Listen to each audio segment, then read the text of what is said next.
Muy bien, continuando con el desarrollo de los temas del libro 2695 preguntas y respuestas de obligaciones de mi autoría, nos toca ahora ver el tema 14, efectos del incumplimiento forzoso, los elementos de la responsabilidad civil y las condiciones del daño y culpa. Empecemos por esto último. ¿Cuáles son las condiciones del daño y la culpa? Lo primero que se nos ocurre y se viene normalmente como base de análisis a la doctrina es que el daño tiene que existir.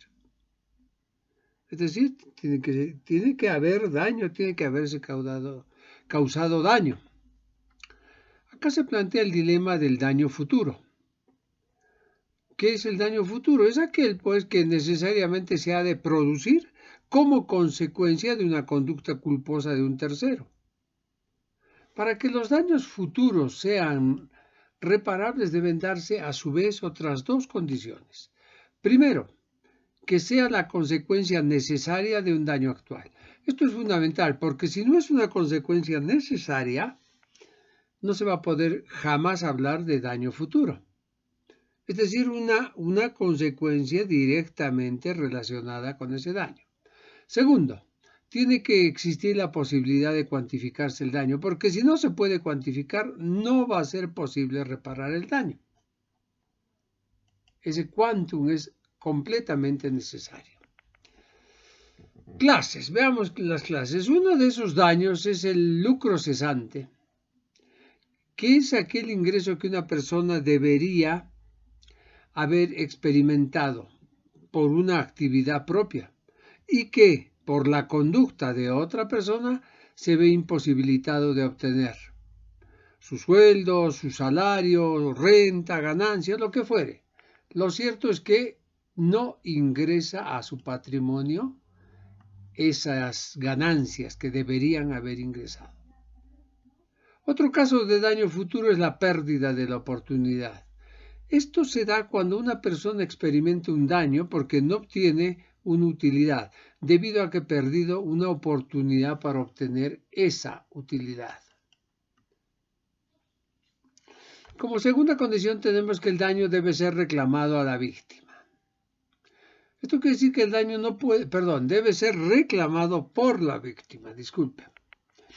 Esto quiere decir que un tercero no puede reclamar por un daño causado a otra persona. ¿Por qué? Porque el ámbito de la responsabilidad civil es privada. ¿Por qué razón? Porque nadie sufre por otro. El problema está justamente cuando,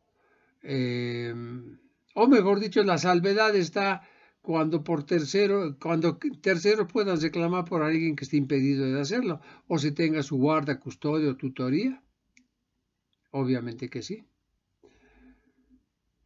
Muchos dicen que el daño es intuito persona, que solamente lo experimenta aquel que ha sido dañado, no otro. Por eso se basan también en esa tesitura, en esa posición. Tercer requisito, el daño debe ser determinado o susceptible de determinarse.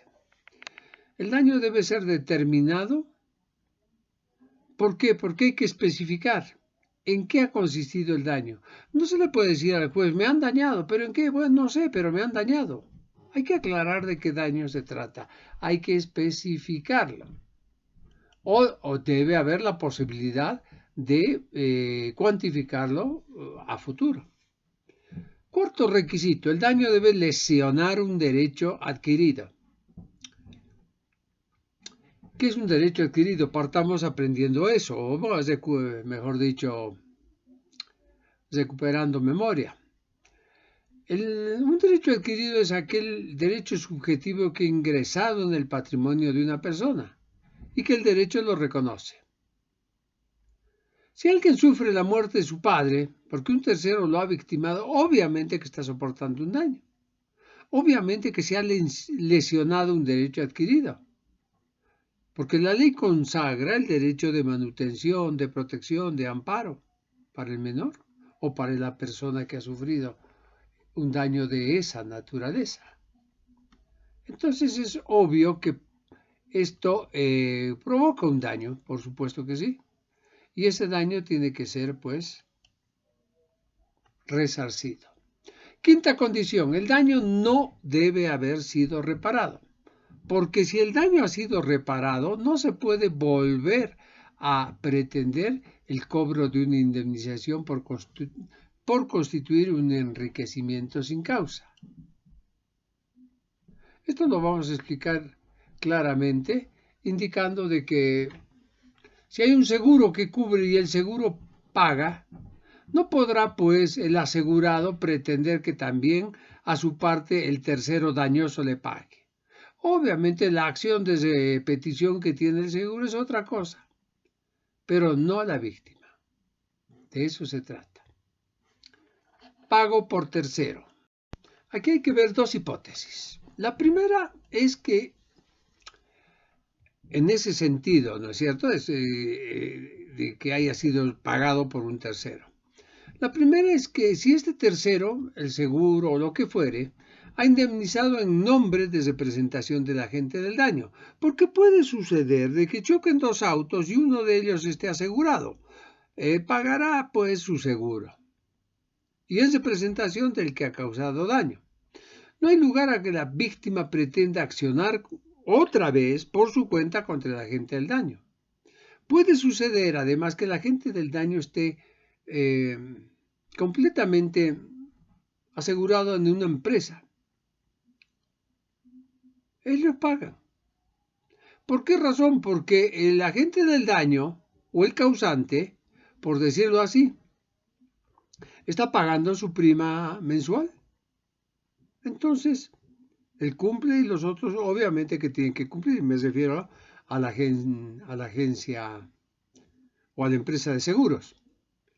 Segunda hipótesis, cuando el tercero paga, porque está obligado a reparar daños de personas que estaban bajo su control y dirección. El mismo choque, pero con la camioneta de la empresa. Obviamente, por ser el propietario, tiene la calidad de civilmente responsable. Tampoco la víctima podrá decir, ya me ha pagado tu jefe, ahora te toca a ti. Eso es imposible. Es una locura. Y obviamente, pues, se repetirá contra el chofer después la empresa. Eso ya es otra historia. Tercera hipótesis, en este sentido de pagar por terceros, o que terceros paguen por uno. Cuando el tercero paga por un acto de caridad, benevolencia, un sentimiento benigno de espiritualidad o cualquier otra situación, algunos dicen aquí debe haber una acumulación o un cúmulo de indemnizaciones. De manera que no obstante de que la víctima ha sido pagada por el tercero que actúa con ánimo de liberalidad, sin embargo la víctima podría dirigirse contra el agente del daño. No es lo más común, un poco que lesiona la estructura jurídica del derecho, pero podría ser. Otros dicen no.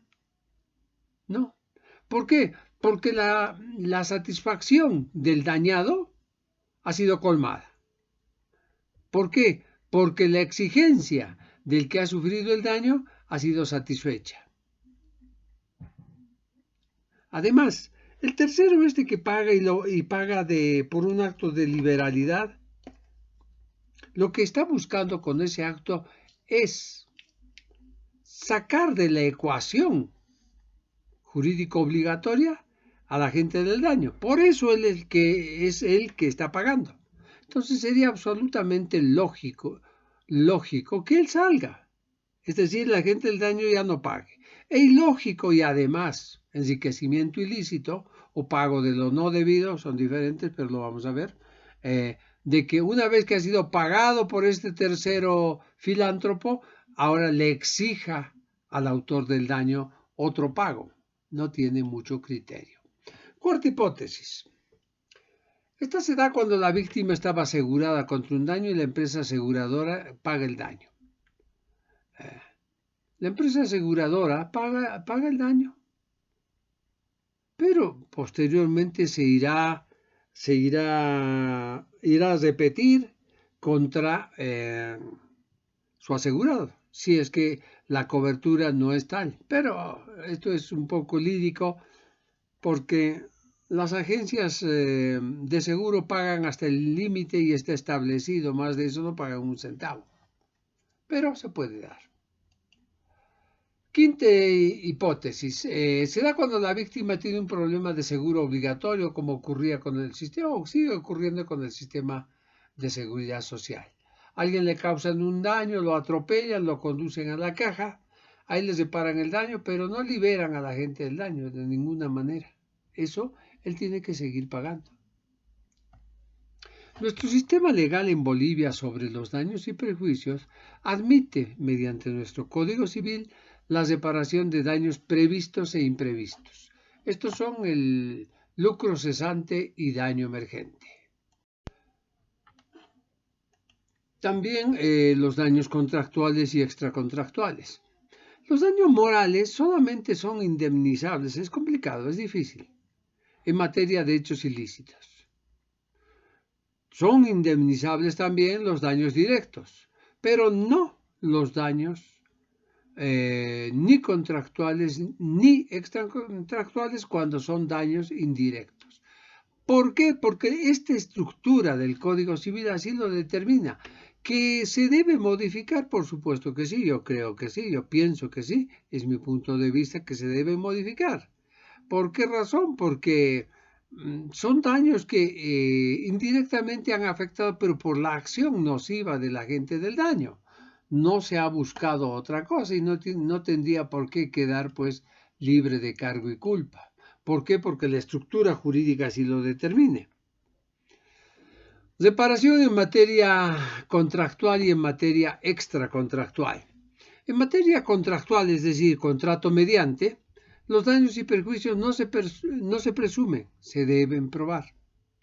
En cambio, en materia extracontractual, todos esos daños son separables. Ahí ya no hay la cláusula penal, esta que hemos estudiado. En materia de hechos ilícitos, la carga de la prueba de los daños y perjuicios corre por cuenta de la víctima. Por eso, les decía, es muy sencillo hablarse o llenarse la boca diciendo que me vas a pagar todo. Todos los daños y perjuicios que me has causado. Lo difícil es probarlo. No es sencillo probarlo. Segundo acápite es relación de causalidad.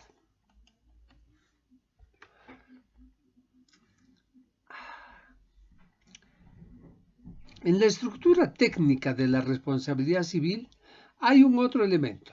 Este es el vínculo de causalidad entre el incumplimiento culposo y el daño. Es decir, hay un incumplimiento y eso provoca un daño. Ese vínculo es un otro elemento. Ese es el vínculo, la relación causal.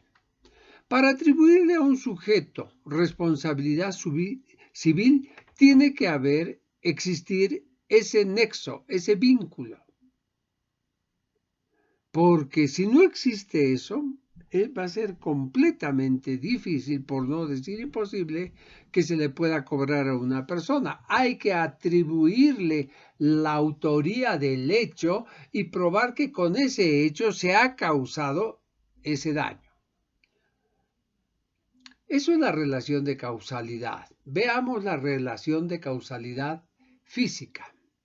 Se refiere esencialmente al contacto físico que determina que el daño se ha producido por el incumplimiento culposo en el que ha incurrido el agente del daño.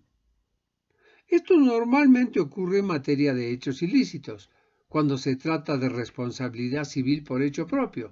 El vínculo siempre o casi siempre es de causalidad física.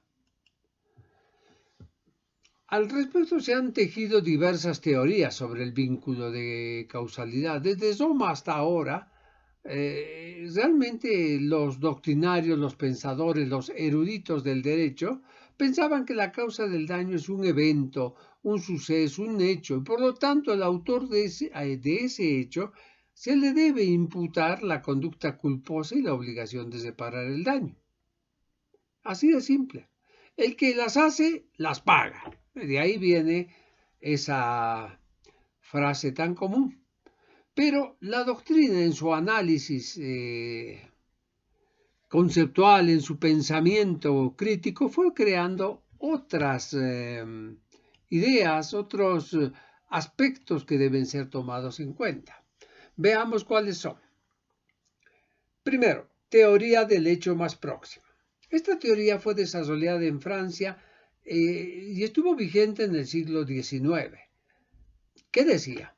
Cuando hay un conjunto de hechos que sean los probables del daño, deben atribuirse la causa del daño al hecho más próximo y desecharse los hechos y causas anteriores. La teoría del hecho más próximo. Les decía de que esta teoría pretende que ante la multiplicidad de hechos se entienda de que el más cercano, o el último, por decirlo así, es el que ha desencadenado todo, y no los demás. Obviamente tuvo adeptos y obviamente detractores. ¿Por qué razón? Porque puede suceder que hayan hechos más próximos, pero que no sean determinantes, que no sean desencadenantes. Por eso la teoría de hecho más próximo simplemente abarca la proximidad. En cambio, la teoría del hecho desencadenante dice que cuando se produce un daño y ese daño tiene varias causas, hay que buscar cuál de todas ellas ha desencadenado el daño y al autor del hecho que ha ocasionado ese daño. A ese se le debe atribuir la responsabilidad. Otra teoría especifica que hay equilibrio de condiciones y dice, cuando se produce un daño y hay un conjunto de elementos, hechos o circunstancias que pueden ser las causantes del daño, hay que hacer una selección. Esa selección busca encontrar hechos en los que haya conducta culposa y separar aquellos hechos en los que no exista conducta culposa. Por ende, por consecuencia, hay que imputarle la responsabilidad civil a aquel que en la cadena de hechos ha incurrido en conducta culposa y esta ha sido determinante del daño. Otra teoría, la de von Krier, es la teoría de la causalidad adecuada. Él enseña con un método muy simple que se debe tomar todos y cada uno de los hechos y circunstancias. Y cuando va sacando como causas o las va eliminando como no causantes del daño, bajo determinadas condiciones, o estas condiciones tal vez hubieran determinado también de igual manera el daño, se llega a la idea de que causas irritas no podían provocar un daño. Si esa causa que fue sacada no va a provocar o se ha determinado que no provoca el daño, entonces se buscará pues la causa del que sí ha provocado el daño. Y ahí estaremos frente a la teoría de la causalidad adecuada y una vez ubicado esa determinación del daño, estaremos en presencia del autor del hecho y por tanto podremos aplicar toda la responsabilidad civil a esa persona. Separación del daño. La separación del daño ocasional es una compensación, porque la verdad que no busca de poner a la víctima en la misma situación, solo una satisfacción, un contrapeso contra un momento de sufrimiento, de dolor, de desdicha. Aquí es importante ver la responsabilidad de las personas colectivas. En la culpa hay que ver el problema de la imputabilidad. Esto tiene que ver con el discernimiento entre el bien y el mal. Estos entes, las personas colectivas, no tienen alma, no tienen psiquis, no tienen cuerpo. ¿Qué discernimiento podrían tener? En cambio, las personas, mejor dicho, las personas jurídicas o morales, Normalmente pueden provocar daño, pero ese incumplimiento de una conducta siempre está relacionada a una persona. Y esta persona es normalmente el representante legal y la responsabilidad civil es enteramente patrimonial, razón por la cual la persona colectiva va a tener que pagar daños y perjuicios por la acción de uno de sus integrantes, normalmente el representante legal. Cúmulo de responsabilidades. Cuando se causa un daño, el agente del daño debe reparar daños y perjuicios contractuales y extracontractuales, de manera que habría lo que hoy en día se denomina acumulación de daños. ¿Qué ventajas tiene esto de acumular daños? A ver, veamos. Primero, la víctima podría demandar no solo daños y perjuicios materiales, sino también daños y perjuicios morales. Así evitaría la discusión o la resistencia de la doctrina en nuestra legislación de no admitir reparar daños morales en materia de obligación. Por otra parte, si existiera cúmulo de responsabilidades, la víctima podría no solo obtener la reparación de los daños previstos, sino también de los daños imprevistos, aquellos que para el momento de la celebración del contrato no pudieron haberse previsto, porque es bien sabido, y esto lo vamos a ver cuando estemos en contratos, de que un contrato no puede abarcar todas las vicisitudes reales, fácticas y jurídicas que se puedan dar. En tercer lugar, si se aplicaría la acumulación de responsabilidades, no podría aplicarse las cláusulas de exoneración o de limitación de responsabilidad, porque esas cláusulas solo se admiten en materia contractual, mas no en materia extracontractual. Por otra parte, se obligaría al deudor a ser ya no solo un buen padre de familia en el cumplimiento de esa obligación, sino a ser el mejor padre de familia. ¿Por qué? Porque inclusive quedaría obligado hasta por culpa levísima. ¿Qué causas eximentes o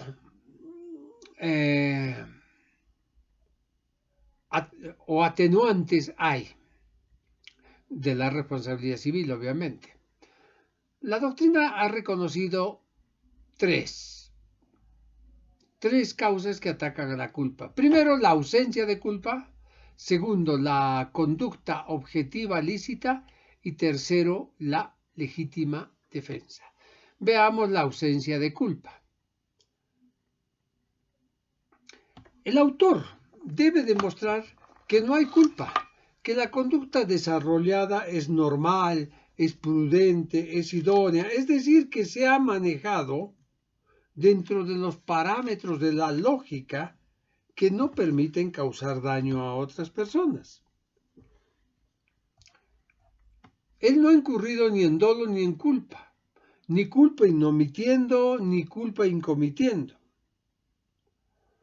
Entonces no estaría pues bajo la atención, bajo la mira, bajo la tuición del artículo 339. ¿Por qué? Porque él hizo todo lo que estaba bien de hacerlo. El 339, y lo hemos leído, lo recuerdo, dice: el deudor que no cumple exactamente la prestación debida está obligado al resarcimiento del daño si no prueba, a menos que pruebe que el incumplimiento o el retraso en el cumplimiento es atribuible a la imposibilidad de ejecutar la prestación por una causa que no le es imputable. Esto da lugar a ver qué es esto de la conducta, la segunda causa eximente, conducta objetiva lícita. Esto existe cuando hay un comportamiento humano que causa un daño a otro, pero que el ordenamiento jurídico lo autoriza, lo tutela, lo garantiza. Si el ordenamiento jurídico lo autoriza, ¿por qué, pues, no se va a actuar de esa manera? El ejemplo muy común y en prácticamente toda la doctrina, porque es común a todo, es la prostitución. Es una conducta objetiva lícita, normalmente tolerada. Que sea buena o mala, permisible o no permisible, ya es absolutamente materia de otra discusión, no de esta. Simplemente es una conducta que es objetiva lícita, que está determinada, que está reglada, que está, aunque últimamente está bastante atacada, pero en función de reglas de seguridad y reglas de prevención con esta peste de nuestro tiempo. Y por último, la legítima defensa. Hay legítima defensa cuando una persona, ante un ataque ilegítimo de un tercero, para repeler el daño, utiliza un medio de fuerza y entonces a su vez causa un daño. Ahí se dice que estamos frente a la legítima defensa. Entonces, estamos hablando de esto en materia civil. En materia civil, ¿puede ocurrir? Claro que sí. No es solamente, pues, la agresión física. Pero ojo, mucha parte de la doctrina tiene claro de que esta legítima defensa tiene que ser proporcional y adecuada. No puede ser de que una persona entre a asaltar a un restaurante, como que es un caso que sucedió en Estados Unidos, a un restaurante famoso, entra a asaltar y uno de los cocineros le echa aceite hirviendo. Lo cierto es que este hombre fue preso, se curó, se sanó y después de sanado le puso un proceso a la empresa. ¿Por qué razón? Porque no se podía arguir legítima defensa. Porque el nivel de virulencia que tuvo la respuesta fue mayor al ataque. Entonces aquí tiene que haber una respuesta que sea justa, proporcional, no exagerada. Eso es importante entenderlo, ¿no? Causas que eliminan la relación de causalidad. Esta es la llamada causa extraña no imputable. ¿Qué es eso? Eventos, sucesos imprevistos que surgen de forma posterior, después de la celebración del contrato que ha generado el nacimiento de obligaciones. Esta se traduce en caso fortuito, fuerza mayor y hecho del acreedor. Yo particularmente pienso, y se los comento, de que el caso fortuito se ha manejado así siempre y es completamente diferente, a mi juicio, del hecho infortunado. En algún momento en el transcurso de esto lo vamos a ver cuál es la diferencia y vamos a aprender que no se puede mencionar caso fortuito a un hecho infortunado. Pero mientras tanto sigamos manejando lo que la doctrina nos ha indicado. Caso fortuito, fuerza mayor, hecho del acreedor, hecho de la autoridad pública competente o acto de la autoridad pública competente, pérdida de la cosa, imposibilidad sobrevenida y culpa de la víctima. Son atenuantes. ¿Por qué razón? Porque todos ellos están atacando a esa responsabilidad civil. El estado de necesidad también. ¿Qué es el estado de necesidad? Cuando una persona, para evitar un daño grave actual que atente a su integridad física o a su patrimonio o al de terceros, causa otro un daño para evitar un mal mayor. Entonces, en este sentido, bajo la tuición del 986, el Código Civil en el 986, está obligado a separar solo en la medida de lo que ha contribuido su beneficio. Artículo 986. Quien por salvar un derecho propio o ajeno de un peligro actual no provocado por él y no evitable de otra manera, ocasiona a otro un daño para impedir otro mayor, solo debe indemnizar al perjudicado en proporción al beneficio que personalmente ha obtenido. Parágrafo segundo. La misma obligación debe al tercero en favor de quien ha precavido el mal. Condiciones para que esto ocurra. Tiene que tratarse de una persona en un peligro grave e inminente, no de una mera circunstancia pasajera o una probabilidad futura. Lo haré por si acaso. No. El daño tiene que ser inminente, tiene que ser cierto, real y definitivamente debe causar o menoscabar sus derechos o su integridad física o sus derechos patrimoniales. Ese grave peligro no debe tener otro medio que no sea evitar un daño para evitar, perdón, causar un daño para evitar uno mayor. Es el daño colateral. Esta causa debe obligarle al Estado a asumir ese estado de necesidad. Además, no tiene que haber sido provocado. Esto es una reacción. Es una reacción. Otra situación, otra característica que ataca a la responsabilidad civil es la compensación de culpas. Algunas veces en la producción del daño existe una conducta culposa. El agente culposa por parte del agente del daño. Este actúa, pero también participa la víctima. El ejemplo que dan los libros es el de una pelea de box o kickboxing ahora que es tan violenta, tan sangrienta. Cualquiera de ellos sabe que participando de esto tiene dos caminos, uno ganar y otro perder. Y también intuyen y se conocen que uno de ellos puede morir por un golpe, especialmente con los golpes. Bueno, en boxeo han muerto muchos, pero también en kickboxing.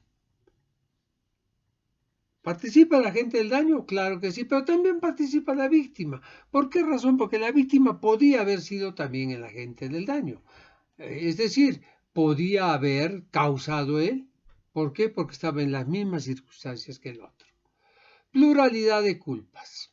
Cuando dos o más son los causantes del daño, estos responden solidariamente. La víctima entonces va a poder acudir contra cualquiera de ellos por el total. Aquí hay culpa.